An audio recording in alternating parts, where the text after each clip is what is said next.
Episode 86 to 100। रात के 1000 बजे संजना और अमित साथ में डिनर कर रहे थे। संजना अमित को फार्म हाउस के बारे में सब कुछ बता रही थी, पर अमित को उसकी बात सुनने में कोई इंटरेस्ट नहीं था। वो अपने मोबाइल में ही लगा हुआ था।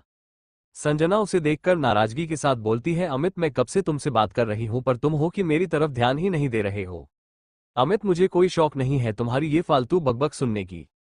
संजना मैं फालतू का बकबक करती हूँ क्या? अमित उसे कोई जवाब नहीं देता और अपने डिनर का प्लेट उठाकर कमरे में चला जाता है। संजना कुछ देर के बाद सारा काम निपटाकर कमरे में आती है, पर वो कमरे के अंदर का नजारा देखकर वो चौंक जाती है। अंदर बेड पर नोटों की गड्डियां पड़ी हुई थी और उन नोटों के बीच में अमित लेटा हुआ मुस्कुरा रहा था। संजना अंदर जाकर उन नोटों के गाड़ियों की तरफ देखकर बोलती है, अमित तुम्हारे पास ये इतने सारे पैसे कहाँ से आए? अमित एक गड्डी उठाकर अपने होठों से चूमते हुए बोलता है, ये सब मेरे पैसे हैं। तुम फार्म हाउस की बहुत तारीफ कर रही थी ना, चिंता मत करो, उससे भी बड़ा मेंशन में बनवाऊंगा, देख लेना। संजना पर ये पैसे। अमित उसका हाथ पकड़कर उसे अपने ऊपर खींच लेता है। संजना तुरंत उठकर बैठ जाती है और उन नोटों की गड्डियों को उठाकर देखने लगती है। अमित भी बैठते हुए बोलता है, तुम्हें पता है जान, जब रुद्र सर 2 दिन ऑफिस में नहीं थे ना, तो मैंने बहुत मेहनत किया। संजना मतलब अमित कुछ नहीं, थोड़ा सा अकाउंट में घोटाला कर दिया और रुद्र सर मुझ पर बहुत यकीन करते हैं, उन्होंने चेक भी नहीं किया और देखो इतने सारे पैसे मुझे मिल गए। संजना उसकी ये बात सुनकर गुस्से में बोलती है, मतलब तुमने रुद्र सर के साथ धोखा किया है? अमित हंसते हुए, छोड़ो ना यार, वैसे भी उस रुद्र के पास बहुत सारे पैसे हैं, पैसों का समुद्र है समुद्र, अगर उनमें से मैंने कुछ पैसों की छींटे अपने नाम कर भी लिए तो रुद्र को इससे कोई फर्क नहीं पड़ने वाला। संजना उसकी ये बात सुनकर गुस्से में उठते हुए बोलती है, तुमने बहुत गलत किया अमित। रुद्र सर तुम पर इतना भरोसा करते हैं, पर तुमने उनके भरोसे को तोड़ दिया। अभी के अभी ये पैसे सर को देकर आओ और उनसे माफी भी मांग लेना, क्योंकि अगर उन्हें बाद में पता चला ना, तो तुम सोच भी नहीं सकते कि वो तुम्हारे साथ क्या करेंगे। और तुम्हारे इस हरकत के कारण मेरा सर भी श्रेया के सामने झुक गया है, मुझे बहुत शर्मिंदगी महसूस हो रही है। तुम ऐसा कर भी कैसे सकते हो? कम से कम श्रेया के बारे में तो सोचते, वो हमारी दोस्त है, जब उसे पता चलेगा तो उसे कितना दुख पहुंचेगा। अमित उसकी बात सुनकर गुस्से में बोलता है, अपनी बकवास बंद करो, मैं ऐसा कुछ नहीं करने वाला, मैं किसी को पैसे देने नहीं जाऊंगा और ना ही माफी मांगूंगा, और मुझे नहीं लगता कि मैंने कुछ गलत किया है। संजना गुस्से में अपना मोबाइल उठाकर बोलती है, ठीक है तो फिर मैं ही रुद्र सर को कॉल करके सब कुछ बता देती हूँ। इतना बोलकर वो रुद्र का नंबर डायल करने लगती है, तभी उसके गालों पर एक जोरदार थप्पड़ पड़ता है, जिससे संजना के कदम लड़खड़ा जाते हैं और वो फर्श पर जा गिरती है। उसके हाथ से भी मोबाइल छूटकर गिर जाता है। संजना अपने गाल पर हाथ रखकर हैरानी से अमित की तरफ देखने लगती है। अमित ने आज पहली बार उस पर हाथ उठाया था। अमित उसे देखकर गुस्से में अपने दांत पीसते हुए बोलता है, कितना मुश्किल से मैंने इतने सारे पैसे लिए हैं और तू मेरा सारा प्लान खराब करने पर तुली हुई है। अपने काम से मतलब रख, और दोबारा अगर मेरे मामले में दखलंदाजी थी ना, तो मुझसे बुरा कोई नहीं होगा। संजना उसकी बात सुनकर गुस्से में खड़ी होते हुए बोलती है, मैं तुम्हारा साथ कभी नहीं दूंगी, मैं रुद्र सर को बताकर ही रहूंगी, चाहे कुछ भी हो जाए। अमित गुस्से में अपना बेल्ट निकलने लगता है। संजना ये देखकर बहुत ज्यादा घबरा जाती है। अमित गुस्से में अपने दांत पीसते हुए बोलता है, कितना मुश्किल से मैंने इतने सारे पैसे लिए हैं और तू मेरा सारा प्लान खराब करने पर तुली हुई है। अपने काम से मतलब रख, और दोबारा अगर मेरे मामले में दखलंदाजी थी ना, तो मुझसे बुरा कोई नहीं होगा। संजना उसकी बात सुनकर गुस्से में खड़ी होते हुए बोलती है, मैं तुम्हारा साथ कभी नहीं दूंगी, मैं रुद्र सर को बताकर ही रहूंगी, चाहे कुछ भी हो जाए। अमित गुस्से में अपना बेल्ट निकलने लगता है। संजना ये देखकर बहुत ज्यादा घबरा जाती है और उससे बोलती है, ये तुम क्या कर रहे हो अमित? अमित मैं अपने रास्ते में किसी को आने नहीं दूंगा, बहुत जुबान चलने लगी है ना तेरी, जब से वहां से लौटकर आई है तब से बहुत बोल रही है। कितना मुश्किल से मुझे इतने सारे पैसे मिले हैं, अगर तू मेरा साथ नहीं दे सकती ना, तो अपना मुंह बंद करके रख। संजना बिल्कुल नहीं, मैं रुद्र सर को सब कुछ बता दूंगी।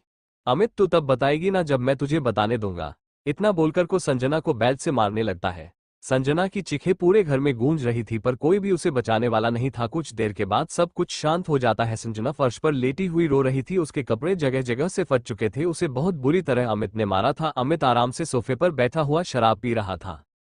वो गुस्से में संजना की तरफ देखकर बोलता है, आज के बाद से तू इस घर से बाहर नहीं जाएगी और ना ही श्रेया से बात करेगी, तेरा मोबाइल अब मेरे पास रहेगा, अगर घर के बाहर कदम रखा ना तूने तो मैं तेरा पैर तोड़ दूंगा।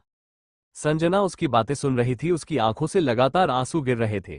अमित शराब की पूरी बोतल खाली कर देता है और फिर बेड पर आकर लेटकर नोटों के गड्डियों पर अपने हाथ फेरते हुए बोलता है, मेरे पैसे, कितने मुश्किल से इतने सारे पैसे मिले मुझे, मैं मेरे पैसों को खुद से दूर होने कभी नहीं दूंगा। अब तो धीरे धीरे मैं उस रुद्र को पूरी तरह से बर्बाद कर दूंगा और उसकी जितनी भी प्रॉपर्टी है सब अपने नाम करवा लूंगा, मैं उससे भी अमीर इंसान बन जाऊंगा। ये सब बोलते हुए उसकी आंख लग जाती है और वो गहरी नींद में सो जाता है। संजना अमित की तरफ देखती है और फिर जल्दी से टेबल से मोबाइल उठाकर बाहर हॉल में आ जाती है। वो सोफे पर बैठकर शान को कॉल लगाती है। शान सो रहा था, तभी उसका मोबाइल बजने लगता है। शान नींद में ही मोबाइल उठाकर हेलो बोलता है।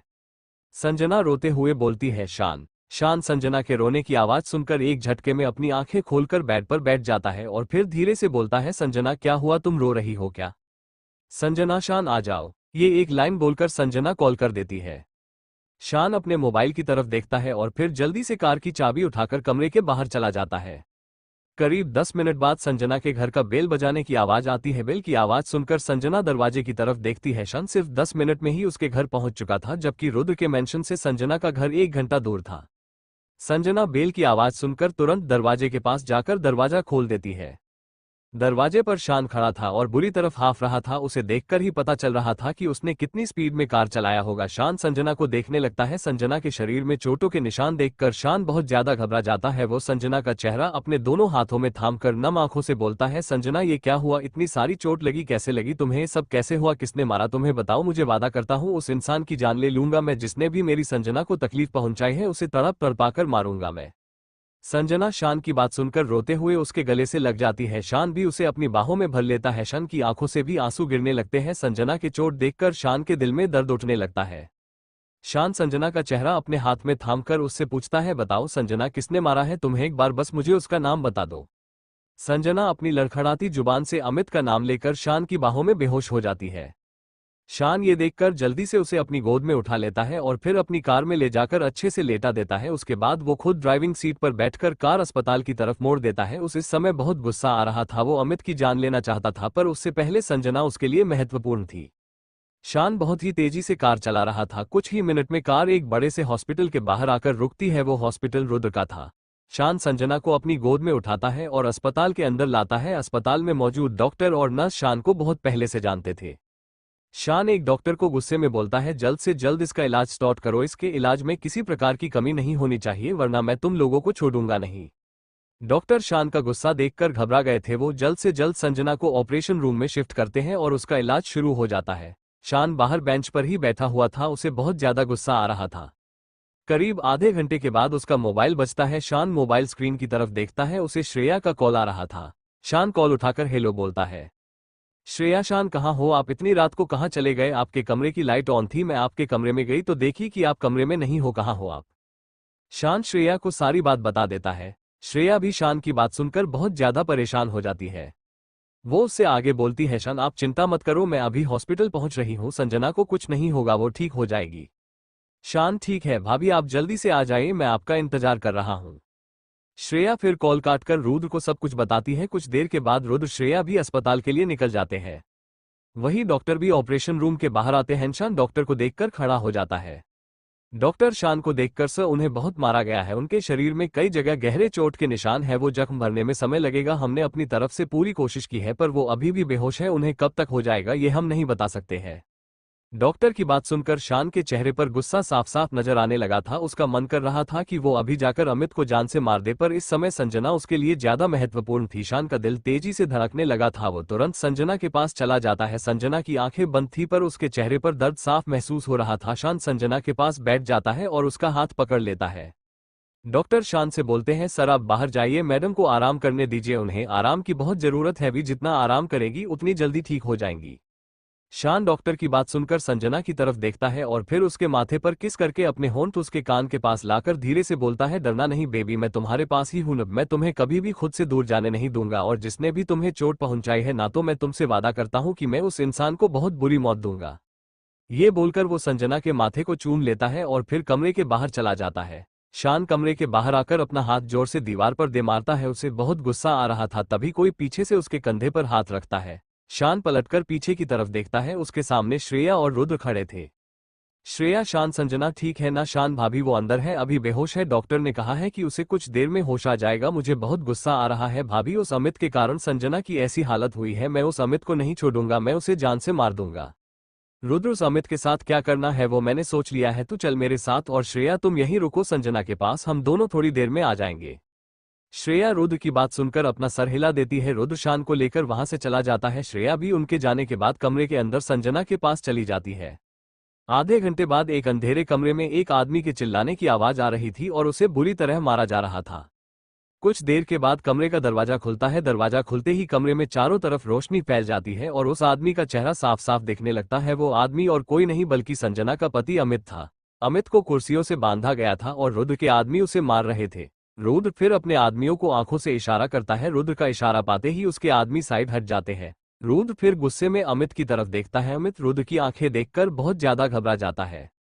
रुद्र, तुझे क्या लगा था कि तू मेरी कंपनी में पैसों का घोटाला करेगा और मुझे पता नहीं चलेगा? मैं इसलिए इतने दिन तक चुप था क्योंकि तू मेरी श्रेया की दोस्त संजना का पति था। मैंने सोचा कि कुछ पैसे ले लिया तो क्या हो गया, जाने देता हूं। पर तूने जो आज अपनी पत्नी पर हाथ उठाया ना, ये तूने बहुत गलत किया। तुझे पता है संजना से मेरा भाई शान प्यार करने लगा है और तूने मेरे भाई के प्यार पर हाथ उठाकर बहुत बड़ी गलती कर दी, बहुत बड़ी गलती कर दी, संजना को चोट पहुंचाकर। शान रुद्र की बात सुनकर उसे हैरानी से देखने लगता है क्योंकि उसने रुद्र को कभी नहीं बताया था कि वो संजना से प्यार करता है। फिर रुद्र को कैसे पता चला ये बात? शान रुद्र को देख रहा था पर रुद्र के चेहरे पर कोई भाव नजर नहीं आ रहा था। शान फिर अपनी आंखें बंद करके समझ जाता है कि रुद्र से कोई बात नहीं छिप सकती। अमित रुद्र के सामने गिड़गिड़ाते हुए बोलता है, मुझे माफ कर दीजिए सर, मुझसे बहुत बड़ी गलती हो गई। आप चाहे तो मुझे जितना मारना है मार लीजिए, पर प्लीज मुझे जाने दीजिए यहाँ से। मैं आपसे वादा करता हूँ कि मैं संजना को तलाक दे दूंगा। आपका भाई फिर उससे शादी कर सकता है। मैं फिर दोबारा कभी भी संजना और शान की जिंदगी में नहीं आऊंगा। प्लीज मुझे जाने दीजिए यहाँ से। रुद्र अपने आदमी से अमित की रस्सियां खोलने के लिए बोलता है। रुद्र के आदमी अमित की रस्सियों को खोल देते हैं। रुद्र का एक बॉडीगार्ड जाकर अमित के सामने एक पेपर आगे बढ़कर बोलता है, साइन करो इसमें। अमित उन पेपर की तरफ देखता है। वो तलाक के पेपर थे जिसमें साफ साफ लिखा हुआ था कि अब से अमित का संजना से कोई रिश्ता नहीं रहेगा। संजना अब पूरी तरह से आजाद है। रुद्र गुस्से में, जल्दी साइन कर इस पेपर पर। अमित रुद्र का गुस्सा देखकर बॉडीगार्ड से पेन लेकर तुरंत उस पेपर पर साइन कर देता है। बॉडीगार्ड फिर पेपर रुद्र को लाकर दे देते हैं। रुद्र शान की तरफ देखकर बोलता है, ये तेरा गुनाहगार है, इसे जो सजा देना है तू दे सकता है। ये बोलकर रुद्र पेपर लेकर वहां से चला जाता है। शान गुस्से में अमित को देखने लगता है। अमित शान का गुस्सा देखकर उससे रिक्वेस्ट करते हुए बोलता है, मुझे माफ कर दीजिए। आपको अगर संजना चाहिए तो आप उसे अपनी बना सकते हैं, मैं बीच में नहीं आऊंगा। शान उसकी बात सुनकर अपनी आंखें बंद कर लेता है। उसकी आंखों के सामने संजना का चेहरा घूमने लगता है जिसमें संजना रो रही थी जब अमित ने उसे मारा था। शान फिर गुस्से में अपनी आंखें खोलता है और अमित के पास आकर टेबल पर रखा एक फ्लावर वॉश उठाकर अमित के सर में फोड़ देता है। वॉश लगते ही अमित के सर से खून निकलने लगता है और उसकी चीख पूरे कमरे में गूंज उठती है। कमरे में मौजूद गार्ड ये देखकर सन्न रह जाते हैं। शान फिर अमित पर चिल्लाते हुए बोलता है, तेरी हिम्मत कैसे हुई मेरी संजना पर हाथ उठाने की? अमित डर से शान को ही देख रहा था। शान अपना जूता अमित के चेहरे पर रखकर उसे मारने लगता है। अमित उसका पैर पकड़कर उसे गिराने की कोशिश करता है पर वो नाकाम हो जाता है। शान उसके हाथ पर जोर से एक लात मारता है और उसके हाथ की उंगलियों को अपने जूते से जोर से मसल देता है जिससे फिर से अमित की चीखें उस कमरे में गूंजने लगती है। शान कुछ देर के बाद अमित का कॉलर पकड़कर उसे खड़ा करता है और उसका दोनों हाथ पकड़कर पीछे की तरफ मोड़ देता है। अमित बुरी तरह चीख रहा था पर शान पर उसके चीखने का कोई असर नहीं हो रहा था। वो अमित को जान से मार देना चाहता था। शान अपना गन निकालकर लोड करते हुए बोलता है, बहुत जी लिया तूने, पर अब तू मारेगा, मैं तेरी जान ले लूंगा, लेकिन इतनी आसान मौत भी मैं तुझे नहीं देना चाहता हूं। मैं चाहता हूं तुझे संजना अपने हाथों से मारे, लेकिन जब तक मेरी संजना पहले की तरह ठीक नहीं हो जाती तब तक मैं तुझे इतना तड़पाऊंगा कि तू सोच भी नहीं सकता। वो दर्द तू कभी भी सहन नहीं कर पाएगा। तू मौत की भीख मांगेगा पर तुझे मौत नसीब नहीं होगा। ये बोलकर वो गार्ड की तरफ देखता है। गार्ड एक इंजेक्शन लाकर शान के हाथ में रख देता है। अमित उस इंजेक्शन को देखकर डरते हुए बोलता है, ये किस चीज का इंजेक्शन है? शान गुस्से में, तुमने मेरी संजना को बहुत तकलीफ पहुंचाया है, बहुत दर्द दिया है उसे, पर उससे ज्यादा दर्द अब तुम सहन करोगे। तुम्हें पता है ये इंजेक्शन लगाने में थोड़ी देर में तुम्हारे शरीर में भयंकर दर्द होने लगेगा और वो दर्द इतना भयानक होगा कि तुम सहन नहीं कर पाओगे, पर तुम्हें सहन करना पड़ेगा। तुम्हें पता है उस दर्द में तुम बहुत तड़पोगे, मौत की भीख मांगोगे, पर तुम्हें मौत भी नहीं आएगी। अमित शान की बात सुनकर डरते हुए बोलता है, नहीं शान, तुम ऐसा नहीं कर सकते, मुझे माफ कर दो। मैं तुमसे वादा करता हूं कि मैं इस देश को छोड़कर हमेशा के लिए वापस इंडिया चला जाऊंगा। अब कभी भी दोबारा यहां लौटकर नहीं आऊंगा। प्लीज मुझे माफ कर दो प्लीज। इतना बोलकर वो रोने लगता है। ईशान उसे रोता हुआ देखकर अपने दांत पीसते हुए बोलता है, मेरी संजना ने भी ऐसे ही आंसू बहाए होंगे तुम्हारे सामने। वो भी तुमसे रिक्वेस्ट कर रही होगी उसे छोड़ देने के लिए, लेकिन तुम्हें उस पर दया नहीं आई होगी। तो मैं तुम्हें कैसे छोड़ दूं? मैं तुम्हें अब बिल्कुल भी नहीं छोड़ सकता। ये बोलकर वो अपने दो आदमियों की तरफ इशारा करता है। वो दोनों आदमी आकर अमित का हाथ पकड़ लेते हैं। शान फिर अमित के पास आकर उसका बाजू पकड़कर वो इंजेक्शन उसके हाथों में लगा देता है जिससे अमित की चीखें निकलने लगती है। वो चीख इतनी जोर की थी कि पूरे घर में उसकी आवाज गूंजने लगती है। शान उन आदमियों की तरफ देखकर बोलता है, इसे ले जाओ यहां से। दोनों आदमी फिर अमित को वहां से ले जाते हैं। अमित को सजा देने के बाद शान हॉस्पिटल में वापस आ जाता है। वो फिर ऑपरेशन रूम की तरफ देखता है। एक नर्स ऑपरेशन रूम के बाहर आती है। शान नर्स से सवाल करता है, संजना कैसी है, क्या मैं उससे मिल सकता हूं? नर्स जी, संजना मैडम को तो हमने दूसरे कमरे में शिफ्ट कर दिया है। शान, कौन से कमरे में? नर्स, वीआईपी कमरे में हमने उन्हें शिफ्ट किया है, आप वहां उनसे मिल सकते हैं। शान ये सुनकर तुरंत वीआईपी कमरे की तरफ चला जाता है। कमरे का दरवाजा बाहर से लगा हुआ था। शान दरवाजा खोलकर सीधा अंदर चला जाता है। अंदर श्रेया संजना के पास बैठी हुई थी और संजना उसे सब कुछ बता रही थी। वही रुद्र भी सोफे पर बैठा संजना और श्रेया को देख रहा था। संजना और श्रेया अचानक से दरवाजा खुलने से दरवाजे की तरफ देखने लगती है। शान फौरन कमरे के अंदर आता है। शान को अपने सामने देखकर संजना के होठों पर मुस्कुराहट आ जाती है। वो उठने की कोशिश करने लगती है पर शान जल्दी से उसके पास आकर उसका दोनों कंधा पकड़कर उसे वापस लेटाते हुए बोलता है, अभी नहीं, अभी हाथ में ड्रिप लगा है ना, अभी उठोई तो दर्द होगा, अभी लेटी रहो, मैं यही हूं तुम्हारे पास, अब कहीं नहीं जाऊंगा तुम्हें छोड़कर। शान की बात सुनकर संजना की आंखें भर आती है। शान उसके आंसू पोंछते हुए बोलता है, नहीं बेबी, अब मुझे तुम्हारी आंखों में बिल्कुल भी आंसू नहीं दिखना चाहिए, वरना मैं तुमसे नाराज हो जाऊंगा। संजना पर अमित। संजना अपनी बात पूरी कर पाती तभी शान उसके होठों पर अपनी उंगली रखकर मुस्कुराते हुए बोलता है, बोस अमित की चिंता तुम बिल्कुल भी मत करो, उसे मैंने सजा दे दिया है, बाकी की सजा तुम ठीक होने पर उसे दे देना, पर पहले तुम ठीक हो जाओ, आगे की बात हम बाद में करेंगे। संजना उसकी बात सुनकर मुस्कुरा देती है। एक हफ्ते बाद संजना रुद्र के मेंशन में रहने लगी थी। उसके लिए शान ने अलग कमरा बनवाया था। कमरे में सारी चीज उपलब्ध थी और वो कमरा दिखने में बेहद खूबसूरत था। शान ने घर में सबको बोल दिया था कि वो संजना से प्यार करता है और शादी करेगा तो उससे ही करेगा।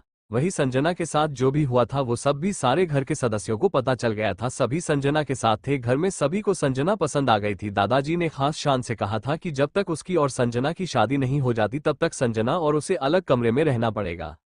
शान संजना के कमरे में आता है। संजना बेड पर बैठी किताब पढ़ रही थी। शान उसके पास आकर किताब उसके हाथ से लेकर टेबल पर रखते हुए बोलता है, क्या पढ़ रही हो? जब देखो हर वक्त पढ़ती रहती हो।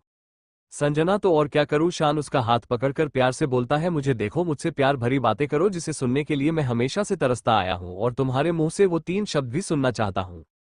संजना मुस्कुराकर, कौन सा 3 शब्द? शान, आई लव यू। संजना, अच्छा तो तुम्हें मेरे मुंह से ये सुनना है? शान, हाँ सुनना चाहता हूं, चलो जल्दी से बोल दो मुझे आई लव यू। संजना जानबूझकर उसे परेशान करने के लिए बोलती है, नहीं अभी मेरा मूड नहीं है। शान, तो तुम्हारा मूड कब बनेगा? मुझे एक टाइम बता दो, मैं उस वक्त आ जाऊंगा तुम्हारे मुंह से सुनने के लिए। संजना उसकी बात सुनकर हंसने लगती है। शान उसका हाथ पकड़कर उसे अपने करीब खींच लेता है और उसकी आंखों में देखते हुए बोलता है, तुम्हें अगर मुझे परेशान करना है ना तो तुम्हारे पास पूरी जिंदगी है मुझे परेशान करने के लिए, क्योंकि मैं अब तुम्हें कभी भी खुद से दूर जाने नहीं दूंगा। Sanjana, I love you so much. Sanjana उसकी बात सुनकर मुस्कुराते हुए उसके गले लगकर बोलती है, आई लव यू टू शान। संजना के मुंह से आई लव यू सुनकर शान के होठों पर बहुत बड़ी मुस्कुराहट आ जाती है। वो और कसकर उसे अपनी बाहों में भर लेता है। तभी श्रेया शान का कान पकड़ लेती है जिससे शान की चीख निकल पड़ती है। वो फिर जल्दी से संजना से अलग होता है और श्रेया की तरफ देखता है। श्रेया अपने कमर पर हाथ रखकर गुस्से में उन दोनों को घूर रही थी। वही श्रेया के पीछे रुद्र, नैना और श्लोक भी खड़े थे। दादाजी ने नैना और श्लोक को घर पर ही बुला लिया था क्योंकि 2 दिन के बाद संजना और शान की सगाई की डेट निकली थी और फिर उसके 1 हफ्ते के बाद उन दोनों की शादी होने वाली थी। श्रेया संजना और शान को आंखें दिखाकर बोलती है, तुम दोनों साथ में कमरे में क्या कर रहे हो? दादाजी ने कहा है ना कि जब तक शादी नहीं हो जाती तुम लोग अलग रहोगे, तो फिर क्या कर रहे थे साथ में? संजना श्रेया की बात सुनकर झेप जाती है और उससे अपनी नजरें चुराने लगती है। श्रेया को यह देखकर मन ही मन हंसी आ रही थी पर वो गुस्सा होने का नाटक कर रही थी। शान फिर बेड से उठते हुए बोलता है, भाभी दादाजी ने ये कैसी शर्त रख दी है? तो कितनी मुश्किल से मुझे संजना मिली है और उन्होंने हमें अलग रहने बोल दिया। मैं तो बस संजना के मुंह से आई लव यू सुनने के लिए उसके कमरे में आया था। अभी हमारा रोमांस स्टार्ट ही हुआ ही था कि आप सब आ गए कबाब में हड्डी बनकर। नैनाचा जी, अब संजना मिल गई तो हम तुम्हें कबाब में हड्डी लगने लगे। शान संजना के कंधे पर हाथ रखकर मुस्कुराते हुए बोलता है, हाँ और नहीं तो क्या। रुद्र, ज्यादा मत बोल समझा, और सुन, दादाजी ने 2 दिन के बाद सगाई की डेट निकाली है। शान ये सुनकर मुस्कुराते हुए बोलता है, क्या सच में 2 दिन के बाद मेरी और संजना की सगाई है? रुद्र, हाँ, और फिर उसके 1 हफ्ते के बाद शादी में। बस तुझे ये बताने आया था कि तू संजना को लेकर जा और सगाई की रिंग पसंद कर ले और उसके साथ थोड़ा सा टाइम भी बिता लेना। शान रुद्र की बात सुनकर उसके गले लगते हुए बोलता है, थैंक्स भाई, एक आप ही हो जो मुझे समझ सकते हो। श्रेया, हाँ ठीक है, हम सब तो जल्लाद है क्यों? शान उसकी बात सुनकर हंसने लगता है। वो फिर संजना से बोलता है, जल्दी से तैयार हो जाओ संजना। संजना अपना सर हिला देती है। 20 मिनट बाद संजना तैयार होकर नीचे हॉल में आती है। नीचे हॉल में सभी बैठे हुए थे। शान संजना को देखकर मुस्कुरा देता है। संजना ने बहुत ही खूबसूरत सा साड़ी पहना हुआ था जिसमें वो बहुत ही प्यारी लग रही थी। शान की माँ उससे बोलती है, संजना को जो रिंग पसंद आए चाहे वो जितनी भी महंगी हो ले लेना। शान माँ, आप चिंता मत करो, मैं रिंग संजना की पसंद की ही लूंगा। ये बोलकर वो संजना के सामने अपना हाथ बढ़ा देता है। संजना भी मुस्कुराकर उसके हाथ पर अपना हाथ रख देती है। शान फिर उसका हाथ पकड़कर बाहर चला जाता है। उसके जाने के बाद अवंतिका जी मुस्कुराकर बोलती है, चलो अच्छा है कि हमारे शान की जिंदगी में भी उसका प्यार आ चुकी है। उसके होठों पर मुस्कुराहट देखकर मुझे बहुत अच्छा लग रहा है, वरना कुछ दिन पहले शान बहुत उदास और अकेला अकेला रहने लगा था, पर अब उसके होठों पर फिर से मुस्कुराहट आ गई। मेरी अब भगवान से यही प्रार्थना है कि मेरे परिवार के किसी भी सदस्य पर कभी कोई मुसीबत ना आए और सब ऐसे ही मुस्कुराते और प्यार से रहे। अवंतिका जी की बात सुनकर सभी मुस्कुरा देते हैं। संजना और शान अपनी सगाई के रिंग पसंद करने के लिए जा रहे थे। शान कार चल रहा था और संजना उसके बगल में बैठी हुई थी। वो बाहर की तरफ देख रही थी, तभी शान अपना हाथ उसके हाथ पर रख देता है। संजना उसकी तरफ देखने लगती है। शान मुस्कुराकर उसे आंख मारता है। संजना उसका चेहरा सामने की तरफ करते हुए बोलती है, मिस्टर शान आप सामने देखकर कार चलाइए वरना हम दोनों का एक्सीडेंट हो जाएगा, मुझे बाद में देख लीजिएगा। शान उसकी बात सुनकर मुस्कुराते हुए बोलता है, तेरे चेहरे से नजर नहीं हटती तो हम क्या करें। संजना उसकी बात सुनकर हंसने लगती है। शान भी मुस्कुरा देता है। कुछ देर के बाद शान अपनी कार शहर के बाहर वाले रास्ते पर ले जाने लगता है। संजना ये देखकर उससे बोलती है, शान हम कहाँ जा रहे हैं, हम तो सगाई की रिंग पसंद करने जा रहे थे ना, तो ये तुम मुझे कहाँ ले जा रहे हो। शान उसकी बात का कोई जवाब नहीं देता और गाड़ी दूसरी तरफ मोड़ देता है। अब उसकी कार सुनसान रास्ते पर चलने लगी थी। संजना बाहर की तरफ देख रही थी। बाहर रोड के दोनों तरफ जंगल नजर आ रहा था और वहां मुश्किल से इक्का दुक्का लोग ही दिख रहे थे। संजना ये देखकर थोड़ा घबरा जाती है और फिर से शान से बोलती है, शान मैं तुमसे कुछ पूछ रही हूँ कि तुम मुझे कहाँ ले जा रहे हो। शान देखती जाओ, मैं अभी तुम्हें कार में कुछ नहीं बता सकता, तुम खुद ही देख लेना। संजना उसकी बात सुनकर खामोश हो जाती है और फिर से बाहर की तरफ देखने लगती है। कुछ देर के बाद कार एक घर के सामने आकर रुकती है। घर के बाहर कुछ लोग पहरा दे रहे थे। शान कार से उतरता है और फिर संजना की तरफ का दरवाजा खोलकर अपना हाथ उसकी तरफ बढ़ा देता है। संजना उसके हाथ की तरफ देखने लगती है। शान उसे देखकर, संजना बाहर आओ, घबराने की जरूरत नहीं है, मैं हूं ना तुम्हारे साथ। संजना उसकी बात सुनकर उसके हाथ पर अपना हाथ रखकर बाहर आती है। शान उसे घर के अंदर ले जाने लगता है। घर के बाहर खड़े लोग शान को देखकर अपना सर झुका लेते हैं। शान भी धीरे से अपना सर हिलाता है और फिर संजना को घर के अंदर ले जाता है। संजना ये सब कुछ देख रही थी। घर के अंदर भी कुछ लोग थे और उन सबके हाथों में गन था। वहीं एक कमरे से किसी के लगातार चिल्लाने की आवाज आ रही थी। कोई अपनी मौत की भीख मांग रहा था। वो बार बार बोल रहा था कि उसे मार दिया जाए, वो अब जीना नहीं चाहता है, उसे बहुत दर्द हो रहा है, वो दर्द बर्दाश्त नहीं कर पा रहा है। वो आवाज किसी आदमी की थी और उसकी आवाज में बहुत ज्यादा दर्द था। संजना उस आदमी की दर्द भरी आवाज को सुनकर बहुत ज्यादा घबरा जाती है और शान के बाजू को कसकर अपने दोनों हाथों से पकड़ लेती है। शान एक नज़र उसकी तरफ देखता है और फिर उसे उस कमरे की तरफ ले जाकर कमरे का दरवाजा खोल देता है। दरवाजा खुलते ही अंदर तेज रोशनी से पूरा कमरा जगमगा उठता है। संजना फिर शान के साथ कमरे के अंदर जाकर देखती है, अंदर अमित को कुर्सियों से बांधा गया था और वो लगातार चिल्लाए जा रहा था, उसे बहुत बुरी तरह मारा भी गया था। संजना अमित को इस हालत में देखकर बहुत ज्यादा डर जाती है और शान की तरफ देखती है। वही शान की आंखों में अमित को देखकर फिर से गुस्सा उतर आता है। वो अपना गन निकालकर लोड करते हुए संजना के हाथों में पकड़ाए हुए बोलता है, ये लो, इसने तुम्हारे साथ बहुत बुरा किया था, मैंने इसे अब तक इसीलिए जिंदा रखा ताकि तुम इसे अपने हाथों से सजा दे सको, तो ये गन पकड़ो और इसे मार दो। अमित संजना से गिड़गिड़ाते हुए बोलता है, संजना प्लीज मुझे माफ कर दो, मैं जानता हूं कि मेरी गलती है, तुम मुझे बहुत प्यार करती थी पर मैंने कभी भी तुम्हें इज्जत नहीं दिया, ऊपर से तुम पर हाथ भी उठाया, तुम मुझे गलती करने से रोकती थी पर मैं हर बार तुम्हें डांटकर चुप करवा दिया करता था, मुझे मेरे किए की सजा मिल चुकी है। संजना प्लीज मुझे जान से मत मारो, मैं तुमसे वादा करता हूँ कि मैं तुम्हारी और शान की जिंदगी से हमेशा हमेशा के लिए चला जाऊंगा, मैं इंडिया वापस चला जाऊंगा और अब कभी भी लौटकर तुम दोनों की जिंदगी में नहीं आऊंगा, प्लीज संजना मुझे मत मारो, जाने दो मुझे यहाँ से। संजना शान की तरफ देखती है। शान गुस्से में अमित की तरफ देखकर बोलता है, संजना इसकी बातों में मत आओ, इसे मार दो। संजना गन जमीन में फेंककर अपना करनामे हिला देती है। शान ये देखकर नाराजगी से बोलता है, ये तुम क्या कर रही हो संजना। संजना शान का चेहरा अपने हाथ में थामकर उसे समझाते हुए बोलती है, शान प्लीज, इसे इसकी गलती का एहसास हो चुका है और तुमने भी तो इसे सजा दे दिया है ना, मैं इसे जान से नहीं मार सकती और प्लीज तुम भी इसे अब यहाँ से जाने दो। शान नहीं, मैं इसे नहीं छोड़ सकता। संजना, शान क्या तुम मेरी बात नहीं मानोगे, प्लीज इसे जाने दो यहाँ से।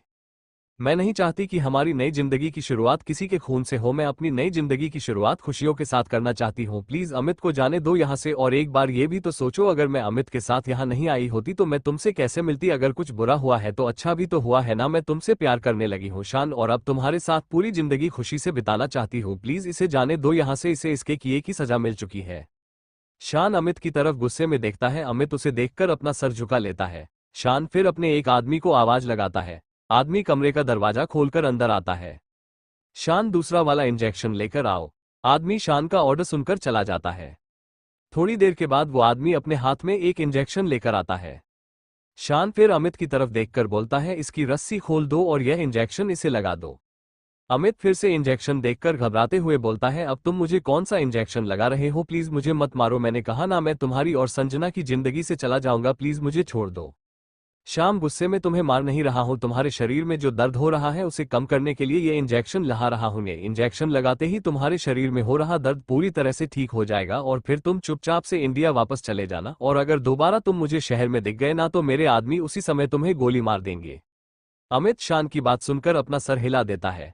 शान का आदमी अमित की रस्सियों को खोल देता है और उसके शरीर में इंजेक्शन लगा देता है। कुछ ही देर में अमित के शरीर में जो असहनीय दर्द हो रहा था वो भी अब पूरी तरह से खत्म हो चुका था। अमित जल्दी से उठते हुए शान और संजना के सामने अपने हाथ जोड़कर बोलता है, थैंक यू तुम दोनों का कि तुम दोनों ने मुझे माफ कर दिया। मैं अब हमेशा हमेशा के लिए यहाँ से जा रहा हूँ और अब कभी भी तुम लोगों की जिंदगी में लौटकर वापस नहीं आऊंगा। फिर संजना की तरफ देखकर, एक आखिरी बार तुमसे माफी मांग रहा हूँ संजना, आई एम सॉरी, मैं कभी भी तुम्हारे लायक था ही नहीं। तुम शान के साथ हमेशा खुश रहो, यही मेरी दुआ है। संजना धीरे से अपना सर हिला देती है। अमित फिर हमेशा हमेशा के लिए उन दोनों की जिंदगी से चला जाता है। रुद्र के मेंशन में शान और संजना की सगाई की तैयारी चल रही थी। पूरा मेंशन बहुत ही खूबसूरती से सजाया जा रहा था। बड़े बड़े वीआईपी गेस्ट और सेलिब्रिटी को भी बुलाया गया था। शाम का समय शान अपने कमरे में तैयार हो रहा था, वही उसके साथ श्लोक भी था। वो बेड पर बैठे उसे देखकर मुस्कुरा रहा था। शान उसे मिरर में देखते हुए बोलता है, क्या बात है जीजा जी, आप मुझे देखकर इतना मुस्कुरा क्यों रहे हैं? श्लोक, कुछ नहीं साले साहब, देख रहा हूं कि आपके चेहरे से यह मुस्कुराहट जा ही नहीं रही है। शान मुस्कुराकर उनकी तरफ देखकर बोलता है, और अब ये मुस्कुराहट कभी जाएगी भी नहीं जीजा जी, क्योंकि मैं जिस लड़की से प्यार करता था आज उससे मेरी सगाई है और 2 दिन के बाद शादी। श्लोक उसके पास आकर उसके कंधे पर हाथ रखकर बोलता है, मान गए साले साहब, आपका प्यार भी सच्चा था, तभी तो संजना आपको मिली, वरना किसने सोचा था कि संजना जिसकी शादी अमित के साथ हो चुकी थी वो आपको मिल सकती है। पर किस्मत को कोई नहीं बदल सकता, वो अमित संजना के लायक था ही नहीं और सिर्फ आपके सच्चे प्यार के कारण संजना आपकी जिंदगी में आई है, तो अब उसे ढेर सारा प्यार दीजिएगा, कभी भी उसकी आंखों में आंसू ना आए। शान, मैं जानता हूं जीजा जी, और मैं संजना को सारी खुशियां देने की पूरी कोशिश करूंगा। श्लोक उसकी बात सुनकर मुस्कुरा देता है। शान कुछ देर में पूरी तरह से रेडी हो जाता है। वो बहुत ज्यादा हैंडसम लग रहा था। उसने मैरून कलर का शेरवानी पहन हुआ था और अपने बालों को जेल से सेट किया हुआ था। हाथों में महंगी सोने की घड़ी, गले में चैन में वो किसी राजकुमार की तरह लग रहा था। श्लोक उसे देखकर मुस्कुराते हुए बोलता है, आप तो पूरी तरह से तैयार हो गए, पर आपकी होने वाली दुल्हन वो तैयार हुई कि नहीं ये नहीं पता।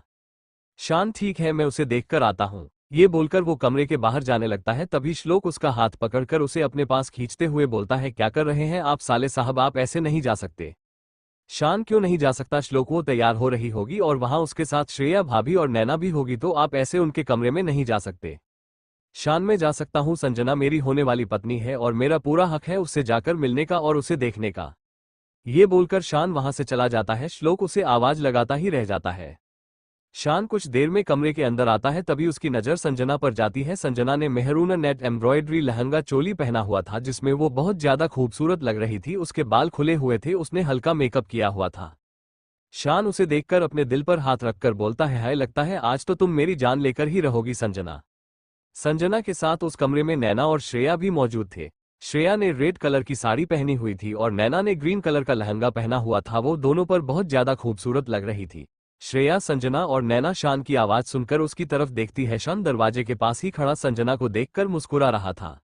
श्रेया फिर शान के पास आकर उसका कान पकड़कर बोलती है, आप यहाँ क्या कर रहे हैं देवर जी?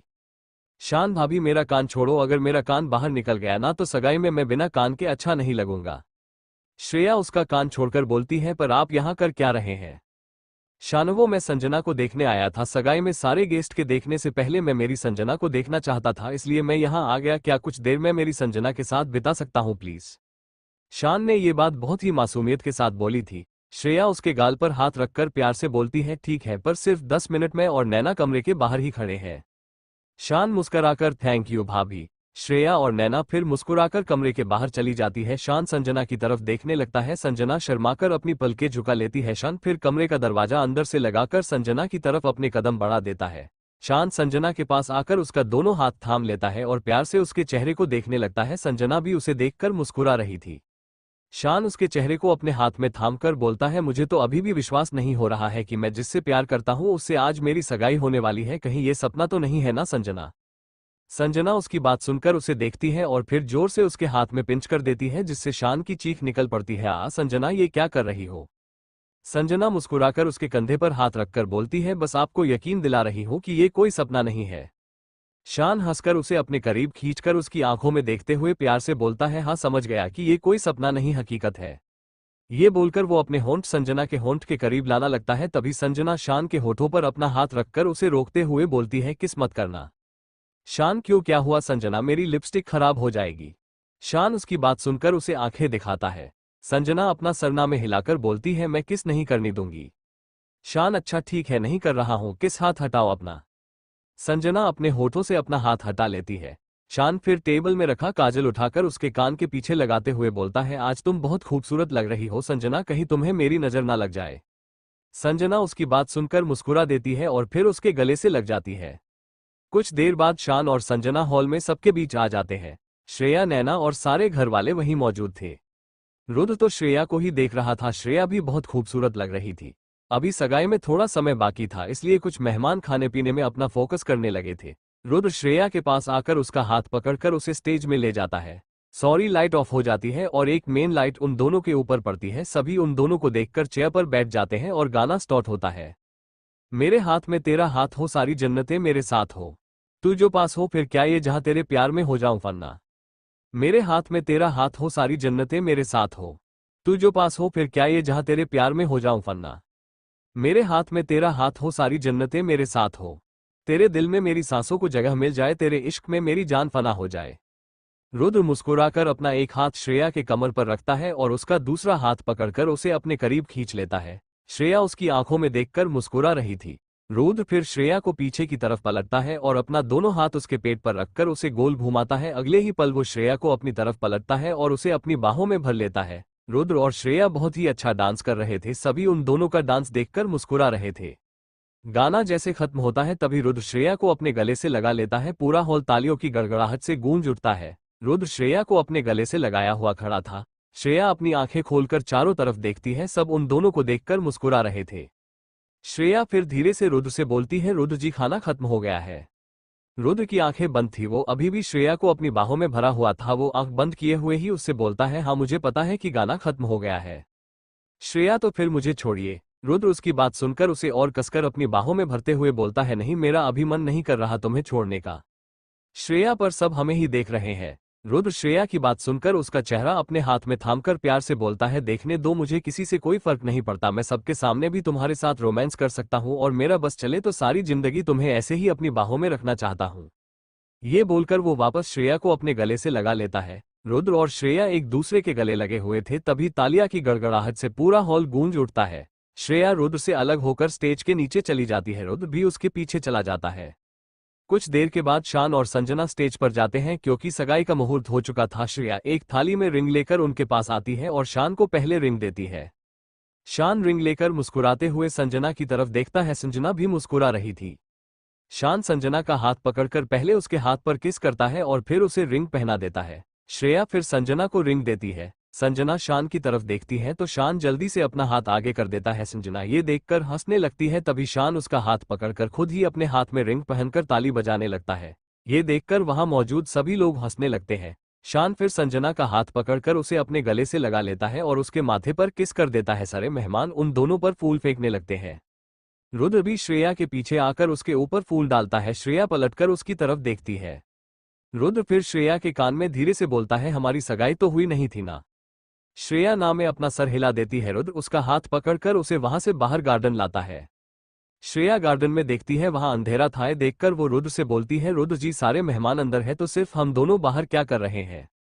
रुद्र पीछे से उसे अपनी बाहों में भर लेता है और फिर अपने एक हाथ से उसकी आंखें बंद कर देता है। कुछ देर के बाद जब वो अपना हाथ हटाता है तो सामने का नजारा देखकर श्रेया के होठों पर मुस्कुराहट आ जाती है। पूरा गार्डन लाइट से सजाया गया था जो देखने में बहुत ही खूबसूरत लग रहा था। गार्डन के बीच में एक टीवी लगा हुआ था जिसमें रुद्र और श्रेया के शादी का वीडियो चल रहा था।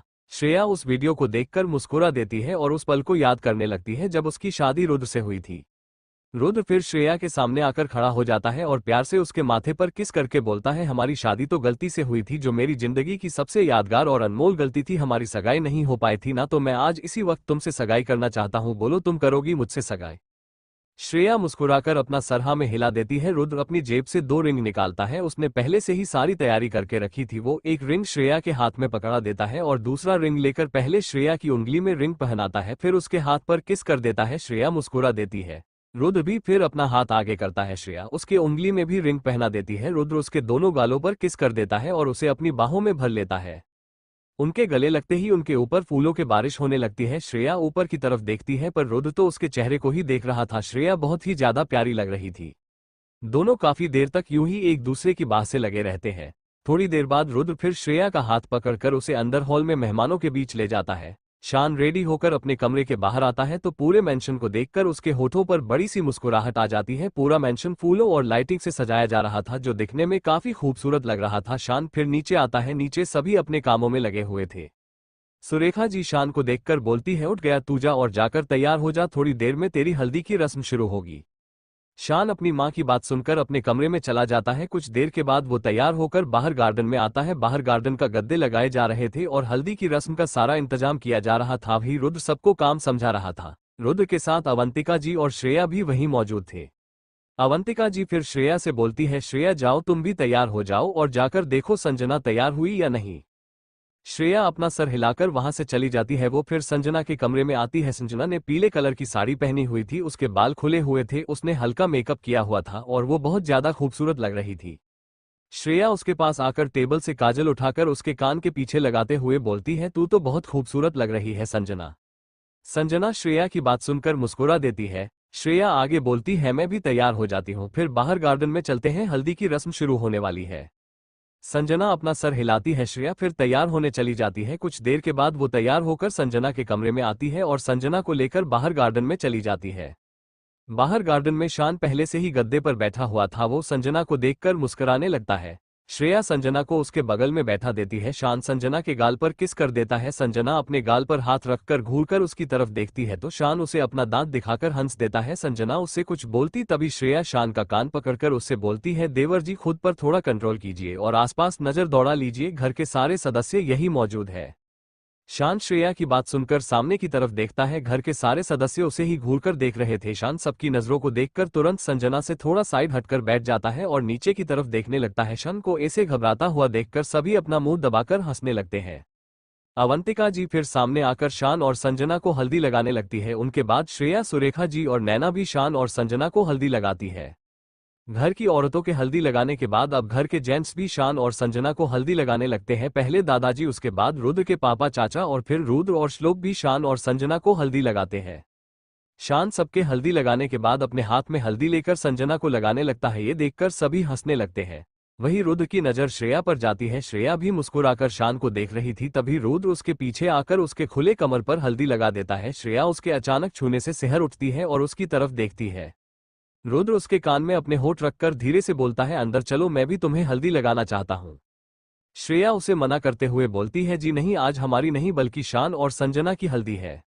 रुद्र, तो क्या हो गया, कल भी हमारी सगाई नहीं थी पर हम दोनों ने सगाई की ना, तो आज मैं तुम्हें हल्दी भी लगाना चाहता हूँ, चलो अंदर। श्रेया उसे फिर से मना करती है। रुद्र, ठीक है तो फिर मैं तुम्हें सबके सामने अपने तरीके से हल्दी लगा देता हूँ, उसके बाद मुझे ये मत बोलना कि मैंने तुम्हें बताया नहीं था। ये बोलकर वो अपना चेहरा श्रेया के चेहरे के करीब लाने लगता है। तभी श्रेया अंदर की तरफ भाग जाती है। रुद्र भी मुस्कुराकर उसके पीछे अंदर चला जाता है। रुद्र श्रेया को हल्दी लगाने जाता है। श्रेया भागकर अंदर चली जाती है और एक पिलर के पीछे जाकर छिप जाती है। रुद्र भी उसके पीछे अंदर आता है और उसे चारों तरफ खोजने लगता है। श्रेया धीरे से अपना सर निकालकर रुद्र की तरफ देखती है। रुद्र उसे ही खोज रहा था। श्रेया उसे देखकर मुस्कुराते हुए फिर से छिप जाती है। कुछ देर के बाद जब वो फिर से अपना सर निकालकर देखती है तो रुद्र वहां नहीं था। श्रेया उसे ना देखकर बाहर आ जाती है और चारों तरफ देखते हुए बोलती है, ये रुद्र जी कहाँ चले गए, अभी तो यही थे। उसका ये बोलना था तभी कोई पीछे से उसके कंधे पर हाथ रखता है। श्रेया की आंखें बड़ी हो जाती है और वो पलटकर पीछे की तरफ देखती है। उसके सामने रुद्र खड़ा था। श्रेया उसे देखकर फिर से भागने लगती है तभी रुद्र उसके कमर पर अपना हाथ डालकर उसे अपने करीब खींच लेता है और उसे अपनी बाहों में भर लेता है। श्रेया उसकी बाहों में मुस्कुराने लगती है। रुद्र फिर अपने हाथ में लगे हल्दी को उसके कमर पर लगाते हुए बोलता है, अब कहाँ जाओगी, मुझसे बचकर मेरी बाहों से तुम आजाद नहीं हो सकती। श्रेया अपना सर उठाकर उसकी आंखों में देखते हुए बोलती है, मैं आपकी बाहों से कहीं जाना भी नहीं चाहती हूँ रुद्र जी, मुझे आपकी बाहों में सुरक्षा महसूस होता है और एक सुकून मिलता है, मैं तो पूरी जिंदगी आपकी बाहों से लगे रहना चाहती हूँ। रुद्र उसकी बात सुनकर मुस्कुराते हुए प्यार से उसके माथे पर किस कर देता है। श्रेया की भी आंखें भी बंद हो जाती है। रुद्र फिर अपने गाल पर हल्दी लगाता है और अपना गाल श्रेया के गाल से टच करके उसके गालों पर भी हल्दी लगाने लगता है। कुछ देर के बाद रुद्र और श्रेया भी हल्दी के रंग में पूरी तरह से रंग चुके थे। रुद्र फिर श्रेया को अपनी गोद में उठा लेता है और कमरे की तरफ ले जाते हुए बोलता है, चलो साथ में नहाते हैं।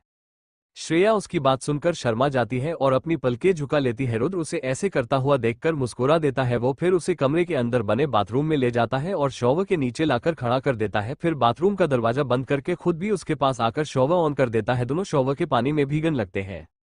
रुद्र फिर श्रेया के कपड़ों को खोलने लगता है। श्रेया अपनी आंखें बंद कर लेती है और पीछे की तरफ पलट जाती है। रुद्र उसके पीठ पर अपने होंठ रखकर उसके पीठ को चूमने लगता है। रुद्र के किस करने से श्रेया की सिसकियां निकल पड़ती है और उसका दिल तेजी से धड़कने लगता है। यही हाल रुद्र का भी था, उसके दिल की धड़कन भी तेज रफ्तार से धड़कने लगी थी।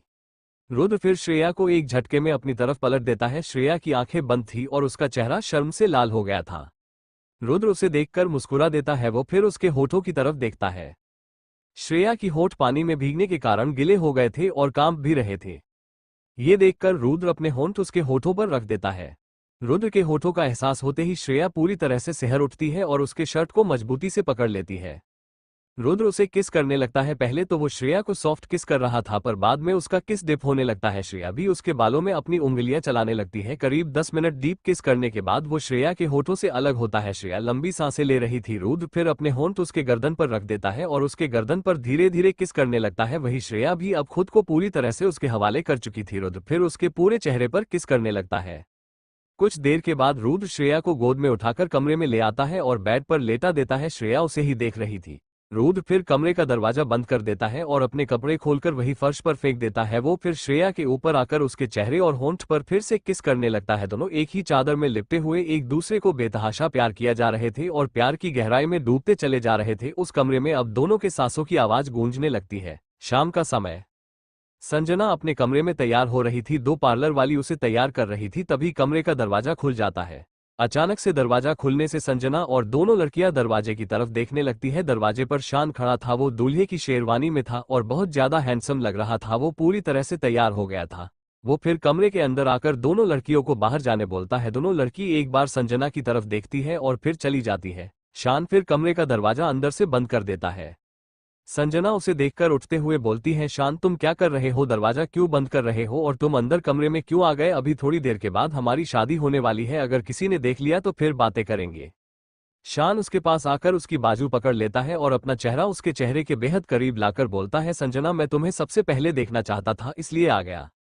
संजना पर मैं अभी तक पूरी तरह से तैयार नहीं हुई हूँ। शान उसे ऊपर से नीचे देखता है। संजना ने सिर्फ लहंगा पहना हुआ था, बाकी मेकअप करना और ज्वेलरी पहनना बाकी था। शान मुस्कुराकर उसे चेयर पर बैठाते हुए बोलता है, तुम इसकी चिंता मत करो, मैं हूं ना, मैं तुम्हें तैयार कर देता हूं। ये बोलकर वो संजना को चेयर पर बैठा देता है। संजना उसके चेहरे को ही देखने लगती है। शान फिर उसके सामने घुटने पर बैठ जाता है और टेबल से चूड़ियां उठाकर संजना के दोनों हाथों में चूड़ियां पहनाने लगता है। पूरी चूड़ियां पहनाने के बाद शान मुस्कुराकर उसकी तरफ देखकर बोलता है, इन चूड़ियों की खनखनाहट मुझे बहुत पसंद है। ये बोलकर वो संजना के दोनों हाथ को हिलाने लगता है जिससे चूड़ियों की खनखनाहट सुनाई देती है। शान और संजना दोनों के होठों पर मुस्कुराहट आ जाती है। शान फिर संजना के बालों को एक तरफ से आगे करके उसके गले में नेकलेस पहनाने लगता है। शान की उंगलियां जैसे ही संजना के पीठ को छूती है तो संजना की आंखें बंद हो जाती है और एक सिरहन सी उसके बदन में दौड़ पड़ती है। शान मिरर में उसे देखकर मुस्कुराने लगता है। शान फिर अपने शेरवानी से 2 जोड़ी पायल निकालता है। वो पायल देखने में बहुत ही ज्यादा खूबसूरत था। संजना उस पायल को देखने लगती है। शान फिर घुटने पर बैठ जाता है और उसका पैर पकड़कर अपने घुटने पर रख देता है। वो फिर संजना के दोनों पैरों पर पायल पहनाकर उसके पैरों पर किस कर लेता है। संजना शर्माकर अपने पैर हटा लेती है। शान उसे देखकर मुस्कुराने लगता है। संजना फिर खड़ी होकर अपना हाथ आगे कर देती है। शान उसके हाथ पर हाथ रखकर खड़ा हो जाता है। संजना उसके गले लग जाती है। शान फिर उसके माथे पर किस करके प्यार से बोलता है, thank you Sanjana, thank you so much, तुम्हारा मैं जितना शुक्रिया अदा करूं सब कम है। संजना उसे हैरानी से बोलती है, थैंक्स किस लिए बोल रहे हो तुम शान। शान उसके दोनों हाथ पर किस करके प्यार से बोलता है, तुमने मेरा प्यार एक्सेप्ट कर लिया और आज हमारी शादी होने वाली है, इसलिए मैं बहुत खुश हूं, इसलिए तुम्हारा बहुत बहुत शुक्रिया संजना। संजना उसकी बात सुनकर मुस्कुरा देती है। वो फिर उसके दोनों गाल पर किस करके बोलती है, तुम्हारा भी थैंक्स शान, दोबारा मेरी जिंदगी में प्यार लाने के लिए। उस अमित ने जो भी मेरे साथ किया था उसके बाद तो मेरा प्यार और शादी से विश्वास ही उठ गया था, पर तुम फिर से मेरी जिंदगी में आकर प्यार भर दिए। मैं बहुत खुश हूँ, इसीलिए तुम्हारा भी शुक्रिया। और अब हिसाब बराबर, अब कोई किसी को थैंक्स नहीं बोलेगा। शान उसकी बात सुनकर मुस्कुरा देता है। वो फिर संजना के होठों की तरफ देखता है। संजना के गुलाबी होठ देखकर शान से बहुत मुश्किल से कंट्रोल हो रहा था। वो धीरे धीरे अपने होठ उसके होठों के करीब लाने लगता है। संजना अपनी आंखें बंद कर लेती है। शान फिर उसके होठों पर अपने होंठ रख देता है। शान संजना के कमरे से चला जाता है। शान को नीचे स्टेज पर लगे चेयर पर बैठाया जाता है। थोड़ी देर के बाद संजना को भी हॉल में लाया जाता है। संजना लाल जोड़े में बहुत ज्यादा खूबसूरत लग रही थी। सभी की निगाहें संजना के ऊपर ही टिकी हुई थी। संजना की नजरें झुकी हुई थी। सारे फोटोग्राफर संजना के आसपास खड़े उसका वीडियो और फोटो खींच रहे थे। संजना अपने कदम स्टेज की तरफ बढ़ा देती है। शान उसे देखकर तुरंत स्टेज से नीचे उतर जाता है और उसका हाथ पकड़कर उसे स्टेज पर ले जाता है। ये देखकर सभी के होठों पर मुस्कुराहट आ जाती है। दोनों फिर स्टेज पर जाकर बैठ जाते हैं। थोड़ी देर में जयमाला पहनाने की बारी आती है। संजना शान के गले में जैसे ही जयमाला डालने के लिए अपने हाथ बढ़ाती है, तभी रुद्र और श्लोक शान को गोद में उठाकर ऊपर उठा देते हैं, जिसे देखकर संजना अपने कदम पीछे ले लेती है। शान ये देखकर हंसने लगता है। ऐसा ही 3 बार होता है। संजना शान के गले में माला पहना ही नहीं पा रही थी। वो गुस्से में उससे बोलती है, अब अगर तुम चुपचाप से नीचे नहीं आए ना तो मैं ये माला किसी और को पहना दूंगी। शान उसकी ये सुनकर जल्दी से नीचे कूद जाता है और घुटनों पर बैठकर अपना सर झुका देता है। ये देखकर सब हंसने लगते हैं। संजना फिर मुस्कुराकर उसके गले में माला डाल देती है। शान भी खड़े होकर उसके गले में माला डालता है और उसे सबके सामने अपनी बाहों में भर लेता है। शान संजना को अपनी बाहों में भर लेता है। सब उन दोनों को देखकर मुस्कुरा रहे थे। तालियों की गड़गड़ाहट से पूरा हॉल गूंज उठता है। स्टेज का पूरा कार्यक्रम खत्म होने के बाद संजना मंडप पर आकर बैठती है। उसे बहुत सारे गहने और कपड़े चढ़ाए जा रहे थे। उन सारे गहने और कपड़ों की कीमत लाखों में थी। सभी एक से एक ब्रांड के कपड़े थे जो विदेश से मंगाए गए थे। वहां मौजूद सारे लोग उसके कपड़े और गहने को ध्यान से देख रहे थे। ये रस्म पूरी होने के बाद संजना फिर से अंदर जाती है और कपड़े बदल कर आती है। संजना जब दोबारा मंडप पर आती है तो शादी की आगे की रस्में शुरू होती है। उसे शान के बगल में बैठा दिया जाता है। थोड़ी देर के बाद वो दोनों फेरों के लिए खड़े होते हैं। शान ने पंडित जी से पहले ही बोल दिया था कि 7 फेरों में जो मंत्र बोले जाएंगे उन्हें शुद्ध हिंदी में बोला जाए, ताकि वहां मौजूद लोगों को भी समझ आए। और वो 7 वचन कुछ इस प्रकार से थे। पहला वचन वधू वर से बोलती है, यदि आप शादी के बाद कोई व्रत उपवास और किसी धार्मिक स्थान पर जाए तो आप मुझे भी अपने साथ लेकर जाएं। अगर आप मेरे बातों से सहमत हैं तो मैं आपके साथ जीवन यापन करने के लिए तैयार हूं। दूसरा वचन, आप जैसे अपने माता पिता का सम्मान करते हैं ठीक वैसे ही आप मेरे माता पिता का भी सम्मान करेंगे, परिवार की मर्यादा का पालन करेंगे। अगर आप इस बात को स्वीकार करते हैं तो मुझे आपके वामांग में आना स्वीकार है। तीसरा वचन, तीसरे वचन में कन्या अपने वर से कहती हैं कि आप मुझे वचन दीजिए कि जीवन की तीनों अवस्थाओं में मेरे साथ खड़े रहेंगे, मेरे बातों का पालन करते रहेंगे, तो ही मैं आपके वामांग में आने को तैयार हूं। चौथा वचन, अगर अब तक आप घर परिवार की चिंता से मुक्त थे, अब जब आप विवाह बंधन में बंधने जा रहे हैं तो आपको अपने परिवार की जिम्मेदारियों को बखूबी निभाना होगा। अगर आप मेरे बात से सहमत हैं तो मैं आपके साथ आने के लिए तैयार हूं।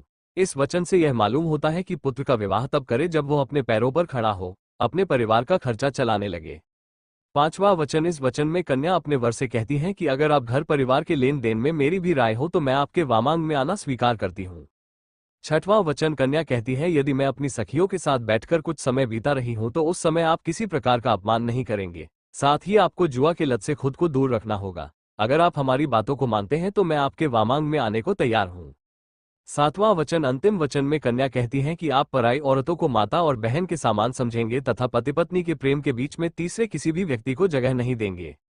इसी के साथ शान और संजना के 7 फेरे पूरे होते हैं। दोनों फिर से बैठ जाते हैं। शान संजना की मांग भरता है और उसके गले में मंगलसूत्र पहनाता है। संजना अब पूरी तरह से शान की हो चुकी थी।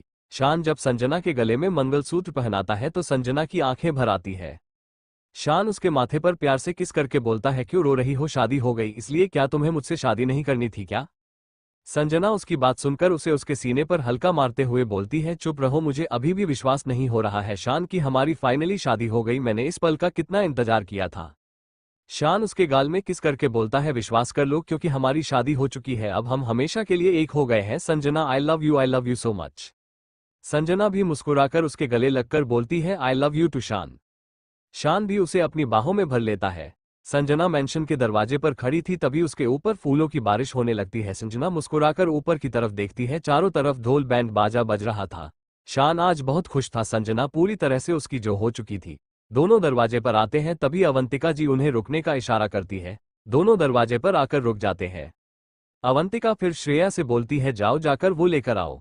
श्रेया और नैना जल्दी से जाकर अंदर से आलते की थाल और चावल के कलश लेकर आती है। दोनों दरवाजे पर उसे रख देती है।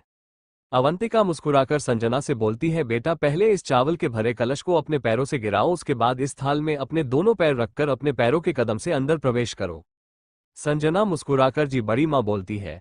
वो पहले चावल के भरे कलश को अपने पैरों से गिराती है, उसके बाद वो आरती की थाल में अपने दोनों पैर रखकर अपने पैरों के छाप छोड़ते हुए मेंशन के अंदर प्रवेश करती है। अवंतिका उसे पूजा घर में ले जाती है। वहां हल्दी भी घोलकर रखी हुई थी। अवंतिका उससे हल्दी में अपने दोनों हाथ रखकर मंदिर की दीवार पर छाप छोड़ने बोलती है। संजना उनके बताए अनुसार वैसा ही करती है। शान फिर अपनी मां सुरेखा से बोलता है, मां और कितनी रस्में बाकी है।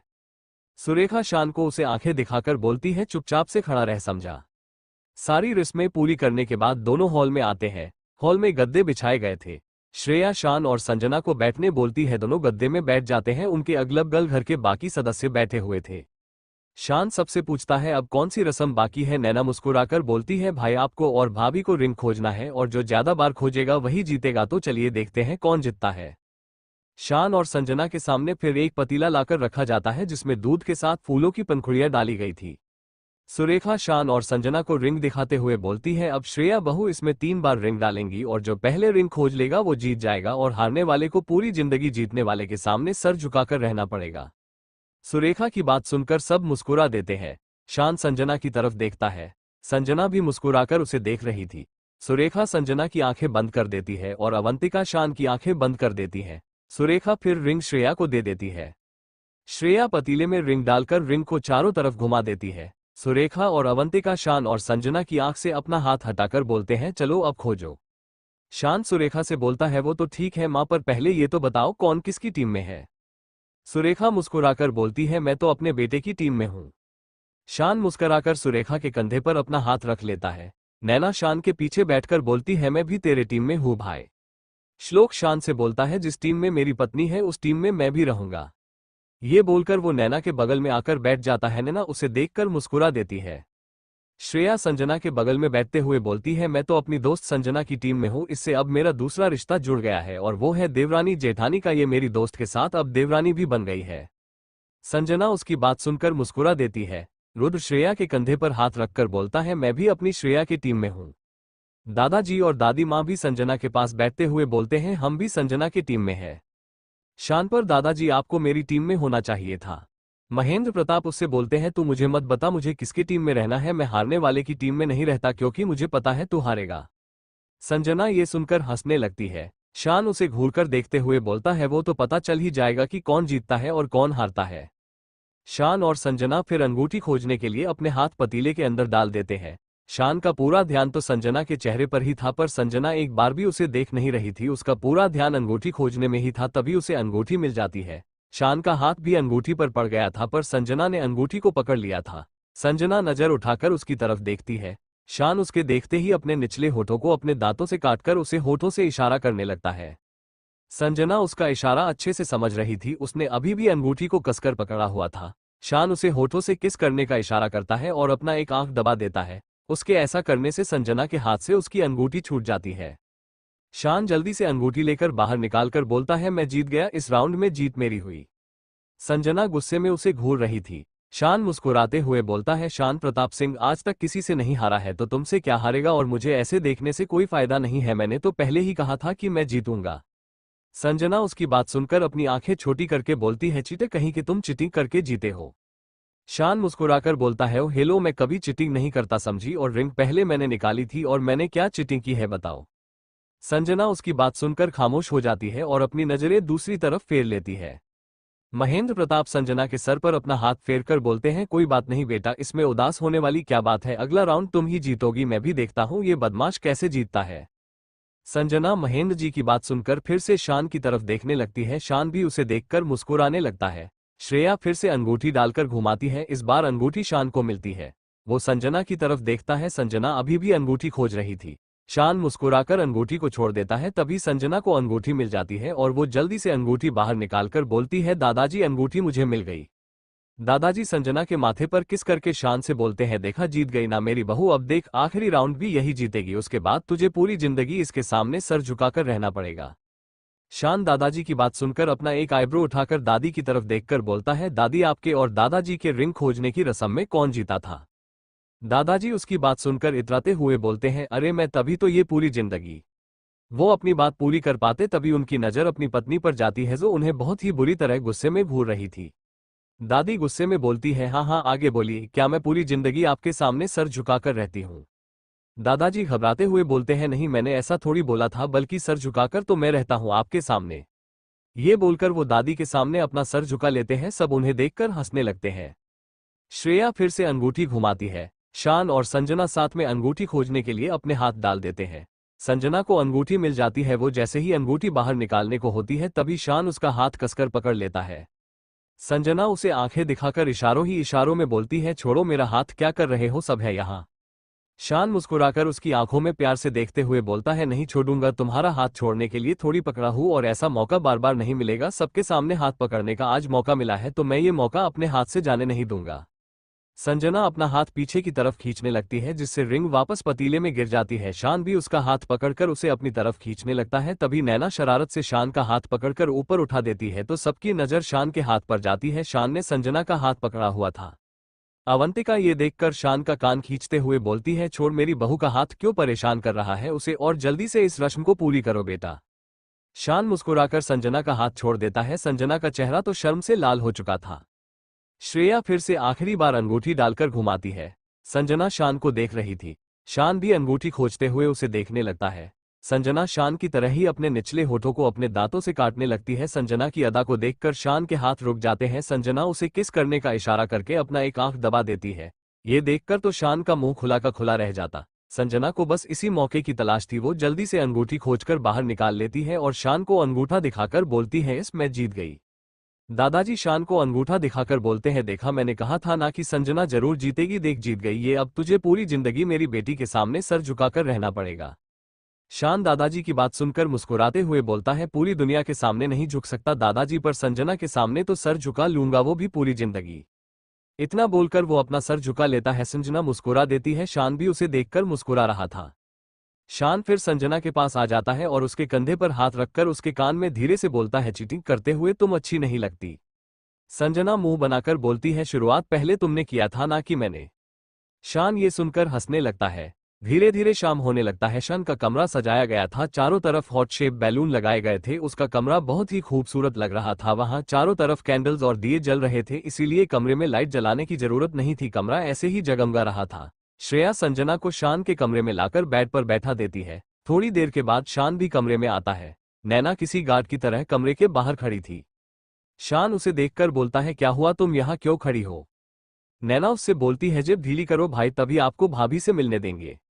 शान, अब ये क्या है नैना भाई, बिना नेक दिए हम तो आपको अंदर नहीं जाने देंगे, वरना खड़े रहो पूरी रात यही, वैसे भी भाभी आपका इंतजार कर रही है, सोच लो। शान अपने जेब से पर्स निकालकर उसके हाथ में पकड़ाते हुए बोलता है, इसमें जितने भी पैसे हैं ना सारे रख लो। नैना उसका पर्स खोलकर सारे नोट निकाल लेती है और पर्स उसे पकड़ाकर अंदर कमरे में धक्का दे देती है। शान कमरे के अंदर आता है और कमरे का दरवाजा लगाकर संजना की तरफ देखता है। संजना बेड पर बैठी हुई थी और उसने बहुत ही बड़ा घूंघट किया हुआ था। ये देखकर शान को अजीब लगता है कि संजना ने आखिर इतना बड़ा घूंघट क्यों किया है। वो उसे पहली बार थोड़ी देख रहा था, वो तो ना जाने कितनी बार उसे देख चुका था। दोनों पहले साथ में भी सोते थे, फिर आज वो इतना क्यों शर्मा रही थी। शान उसके पास आकर साइड में बैठ जाता है और ध्यान से संजना को देखने लगता है। वो फिर अपने चारों तरफ देखते हुए बोलता है, संजना तुम मुझसे इतना क्यों शर्मा रही हो, पर संजना उसे कोई जवाब नहीं दे रही थी। शान फिर कमरे में घूमने लगता है। वो फिर से कहता है, संजना अपना घूंघट हटा भी दो। इतना कहकर वो पर्दे के पीछे छिपी संजना को अपने हाथ से पकड़कर अपनी तरफ खींच लेता है। संजना अचानक से ये देखकर हैरान हो जाती है। शान उसे दीवार से लगाकर बोलता है, तुम्हें क्या लगा मैं तुम्हें पहचान नहीं पाऊंगा? जब मैं अंदर आया और इतना बड़ा घूंघट देखा ना, तभी मैं समझ गया था कि ये तुम नहीं है, पर मैं ये देखना चाहता हूं कि घूंघट के अंदर है कौन। इतना कहकर वो उसे छोड़ देता है और जैसे ही घूंघट हटाता है, घूंघट के अंदर बड़ा सा तकिया रखा हुआ था जिसे संजना ने अच्छी तरह से अपने घूंघट से कवर किया था। शान तकिए को देखकर बहुत ही बुरी तरह चौंक जाता है और संजना की तरफ देखता है। संजना उसे देखकर हंसने लगती है। शान उसे आंखें दिखाकर बोलता है, संजना ये क्या हरकत है। संजना हंसते हुए बोलती है, कुछ नहीं, बस छोटा सा मजाक कर रही थी तुम्हारे साथ, पर तुमने तो पहचान लिया, मुझे तो लगा था कि तुम नहीं पहचान पाओगे। शान अपने कदम उसकी तरफ बढ़ाने लगता है। संजना उसके बढ़ते हुए कदमों को देखकर वहां से भागने लगती है। शान भी उसके पीछे उसे पकड़ने के लिए भागने लगता है। वो उससे बोलता है, संजना एक बार तुम मेरे हाथ लग जाओ, फिर मैं तुम्हें बताता हूँ। संजना उसकी बात सुनकर हंसने लगती है। वो शान के हाथ आ ही नहीं रही थी। शान उसे देखकर रुक जाता है। संजना भी फिर भागते भागते पीछे की तरफ देखती है, पर शान उसके पीछे नहीं था। संजना फिर रुककर उसे कमरे में चारों तरफ खोजने लगती है। तभी पीछे से उसके कंधे पर शान हाथ रखता है। संजना उसके छुअन का एहसास होते ही अपनी आंखें बंद कर लेती है। शान उसके कान के पास आकर धीरे से बोलता है, अब कहाँ भाग कर जाओगी। शान की आवाज सुनकर संजना अपनी आंखें खोलती है और जैसे ही उसकी तरफ पलटती है, शान उसे दीवार से लगा देता है। संजना उसे देखने लगती है। शान मोबाइल निकालकर उसकी तस्वीर अपने मोबाइल में खींच लेता है। संजना उससे बोलती है, शान तुम मेरी फोटो क्यों खींच रहे हो। शान उसके गाल पर किस करके एक और तस्वीर अपनी और उसके साथ में लेते हुए बोलता है, क्योंकि तुम बार बार दुल्हन के जोड़ों में मुझे नहीं दिखोई और ये पल बार बार नहीं आएगा, इसीलिए इन हसीन लम्हों को कैद करना चाहता हूं मैं हमेशा के लिए। संजना उसकी बात सुनकर मुस्कुरा देती है। शान फिर उसे ड्रेसिंग टेबल के पास लाकर चेयर पर बैठा देता है और वो भी उसके पास बैठकर एक एक करके उसके सारे गहने उतारने लगता है। संजना बस उसे ही देखे जा रही थी। शान उसके सारे गहने उतार देता है, बस गले में मंगलसूत्र और हाथों में लाल चूड़ा को रहने देता है। संजना शान के होठों पर किस कर देती है और उठकर जाने लगती है। तभी शान पीछे से उसका पल्लू पकड़ लेता है, जिससे संजना की कदम रुक जाते हैं। शान उसका पल्लू पकड़े हुए ही उसे अपने ऊपर खींच लेता है। संजना सीधा उसके ऊपर आकर गिरती है। शान उसके पीठ पर अपने हाथ फेरने लगता है। संजना के बाल शान के चेहरे को ढक देते हैं। शान उसके होठों के इतने करीब था कि दोनों के होंठ आपस में टकरा रहे थे। शान उसके बालों को साइड में करता है। दोनों एक दूसरे की आंखों में देख रहे थे और दोनों के होठों पर हल्की मुस्कुराहट थी। शान उसे गोद में उठाकर बेड पर बैठा देता है और वो भी उसके सामने बैठ जाता है। वो फिर उसके गर्दन पर किस करने लगता है। संजना अपनी आंखें बंद कर लेती है। शान फिर उसे लेटाकर उसके ऊपर आ जाता है। संजना उसकी आंखों में ही देखने लगती है। शान उसके होठों को अपनी उंगलियों से छूने लगता है। शिवांगी धीरे से उसके उंगली पर किस कर लेती है। शान ये देखकर मुस्कुराकर उसके चेहरे पर किस करने लगता है। संजना अपनी आंखें बंद कर लेती है। वो फिर कुछ पल के बाद अपनी आंखें खोलकर उठकर बैठती है। शान उसे अपनी बाहों में भर लेता है। वो उसके पीठ पर फिर से अपने हाथ चलाने लगता है। संजना भी उसके शर्ट को अपने बाजुओं से कसकर पकड़ लेती है। शान अपना हाथ ऊपर की तरफ ले जाता है और उसके ब्लाउज की डोरी को पीछे से खींचकर खोल देता है। संजना भी उसके बालों को सहलाने लगती है। कुछ देर के बाद दोनों के कपड़े फर्श पर पड़े हुए थे और दोनों एक दूसरे के प्यार की गहराई में डूबते चले जा रहे थे। उस कमरे में सिर्फ उन दोनों की सांसों की आवाज सुनाई दे रही थी। संजना खुद को उसके हवाले कर देती है। वो भी शान का बॉडी चेहरा होंठ चूमने लगती है। दोनों एक दूसरे की बाहों में घंटों डूबे रहे। कुछ घंटों के बाद शान और संजना एक दूसरे की आंखों में देखते हैं। दोनों की आंखों के कोने से आंसू निकलने लगता है। ये संतुष्टि के आंसू थे, क्योंकि आज दोनों ने एक दूसरे को पूरी तरह से पाजो लिया था। शान और संजना के प्यार के साथ ये कहानी शादी बाय मिस्टेक का सफर आज यहीं खत्म होता है। रुद्र, श्रेया, नैना, श्लोक और शान संजना सभी को अपना प्यार मिल चुका था। एक गलती से हुई शादी ने श्रेया की पूरी जिंदगी बदल कर रख दी। ये कहानी जिसमें प्यार, तकरार, इश्क, जुनून, नोकझोंक और आत्मसमर्पण सभी कुछ शामिल थे। मैं आशा करती हूँ कि आप लोगों को मेरी ये कहानी पढ़कर बहुत ही मजा आया होगा। मेरी दूसरी कहानियों को भी अपना भरपूर प्यार दीजिएगा और मेरी इस कहानी को अपना ढेर सारा प्यार और समय देने के लिए आप सबका दिल से शुक्रिया।